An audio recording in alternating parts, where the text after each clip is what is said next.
शुरुआत करेंगे टैक्स के सवालों से। हमारे साथ अब अगले दर्शक हैं, आनंद मुंबई से मौजूद हैं। नमस्कार आनंद, गुड इवनिंग। आपने कुछ अपने प्रॉपर्टी के बारे में बताया था, बताइए क्या सवाल है एक्सपर्ट से। हाँ, एक्चुअली मेरा प्रॉपर्टी जो है मैंने उसके अगेंस्ट लोन लिया है जॉइंट नेम में। ओके। मेरे और मेरे लड़के के। जी। हाँ, और उसमें मेरा क्वेश्चन ये है कि हम दोनों इक्वल पेमेंट करते हैं, रिपेमेंट। ठीक है। तो प्रिंसिपल में दोनों कितना छूट ले सकते हैं और इंटरेस्ट में कितना, मतलब क्या लिमिट रहेगा? यानी 80C और 24B के अंदर जो छूट मिलती है उसमें कितना आप शेयर कर पाएंगे। लेकिन एक सवाल मेरा आपसे रहेगा आनंद साहब की, क्या ये जो प्रॉपर्टी है उसमें आपकी भी हिस्सेदारी है? हाँ हाँ, आप भी उसमें ओनर हैं? मैं को बोरोवर हूँ। नहीं, बोरोवर की बात हम नहीं कर रहे, यहाँ पर ओनरशिप की मैं बात कर रही हूँ। आनंद साहब, क्या इसको क्लैरिफाई करेंगे कि ये जो प्रॉपर्टी है जिस पर लोन लिया गया है, क्या आप उसमें हिस्सेदारी रखते हैं? नहीं, मैं मेरे सन और मेरे नाम पे है और फ्लैट परचेज किया है मुंबई में। जी।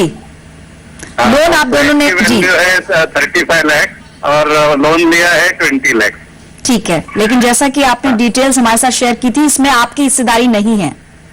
और लोन मैंने लास्ट ईयर जुलाई में लिया है। तो एक लास्ट ईयर के बजट में भी कोई प्रोविजन थी इंटरेस्ट की, वो भी उसके साथ। ठीक है, क्योंकि 20 लाख से नीचे का ये लोन है। बिल्कुल बिल्कुल सर, आपके सवाल का हम जवाब देंगे। जहां तक मुझे मैसेज कन्वे हो पाया है, आपकी ये जो प्रॉपर्टी है वो बेटे के नाम पर है।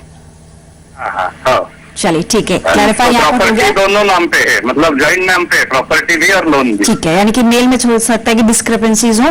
तो फिलहाल प्रॉपर्टी भी जॉइंट नाम में है और लोन भी आपको बोनस है। ऑलराइट, बलवंत साहब, इन्होंने यहाँ पर क्लैरिफाई किया है क्योंकि मेल में कुछ और मेंशन था, तो अब आप इसको कैसे एड्रेस करेंगे? देखिए आनंद जी, ऐसा है कि जो सेक्शन 80C का डिडक्शन है वो जो प्रिंसिपल रीपेमेंट के लिए है वो 1 लाख तक उपलब्ध है बाकी सारी आइटम के साथ में। और जो 24B का जो डिडक्शन है वो आप जो इंटरेस्ट पेमेंट करते हैं हाउसिंग लोन के लिए वो अवेलेबल है। जहां तक अगर आप जॉइंट बोरोवर है और जॉइंट ओनर है तो दोनों व्यक्ति ये जो 80C का और 24B का डिडक्शन क्लेम कर सकते हैं। जैसे आप भी 1 लाख रुपए 80C का क्लेम कर सकते हैं, आपका लड़का भी 1 लाख क्लेम कर सकता है। इसी तरह अगर आप उस घर में रहते हैं तो 1.5 लाख रुपए आप क्लेम कर सकते हैं, 1.5 लाख रुपए आपका सन क्लेम कर सकता है। और अगर किराए पर दे के रखा है तो आप पूरा का पूरा क्लेम कर सकते हैं, उसमें कोई डाउट नहीं है। चलिए ठीक है, और यहाँ पर आप देख पा रहे हो टेक्स्ट में आप, जी आनंद साहब, आपके लिए एक मैसेज है कि आपने यहाँ पर मेंशन हमने किया हुआ है कि अगर प्रॉपर्टी बेटे के नाम पर है तो आपको छूट नहीं मिलेगी, क्योंकि वो थोड़ा सा क्लैरिफिकेशन आपने अभी दिया है। अगले दर्शक है शरद माथुर, इंदौर, मध्य प्रदेश।